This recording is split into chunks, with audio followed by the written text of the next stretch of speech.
রহমতুল্লাহ। সম্মানিত কোয়েল পাখি খামারি ভাই বোন, এখন পর্যাপ্ত গরম পড়তেছে।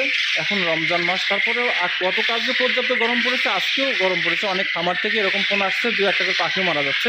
তো এগুলা কিন্তু পর্যাপ্ত গরম, তার শরীরে হিট সহ্য করতে পারছে না, তাপমাত্রা বেশি হয়ে যাচ্ছে, বিধায় সে পাখিটা নষ্ট হয়ে যাচ্ছে, মারা যাচ্ছে। বিধায় আপনারা আপনার পাখিকে দিনের বেলাতে কখনো কোনো অবস্থায় কোনো ভিটামিন সেবন করাবেন না। রাত্রেতে প্রয়োজন হয় রাত্রেতে সেবন করাবেন, তাও ভিটামিনের মাত্রা কম দিবেন, পানির মাত্রাটা বাড়াই দিবেন। হ্যাঁ, আপনারা দিনের বেলাতে বিশেষ করে পাখির শরীরকে ঠান্ডা রাখে এমন মেডিসিন সেবন করাবেন। সেগুলো অ্যালকোহলি হতে পারে, আপনার গ্লুকোজ হতে পারে, স্যালাইন হতে পারে, তারপরে নেফ্রো কেয়ার হতে পারে, তারপর অর্থাৎ এক কথা ভিটামিন সি হতে পারে। অর্থাৎ এক কথায় পাখির শরীরটা ঠান্ডা রাখবে, তাপমাত্রা স্বাভাবিক রাখবে কোন মেডিসিনটা, এইটা খুঁজে নেবেন, অথবা ডাক্তারের সাথে পরামর্শ করে দিনের বেলাতে পাখিকে শুধুমাত্র তার শরীর ঠান্ডা রাখুন এবং ফ্রেশ পানি খাওয়ান এবং ঘন ঘন পানি চেঞ্জ করে দেন। আর রাত্রেবেলাতে ভিটামিনের প্রয়োজন হলে রাত্রেবেলাতে সেবন করাবেন। আপনার পাখি সুস্থ সবল থাকবে। আসসালামু আলাইকুম রহমতুল্লাহ।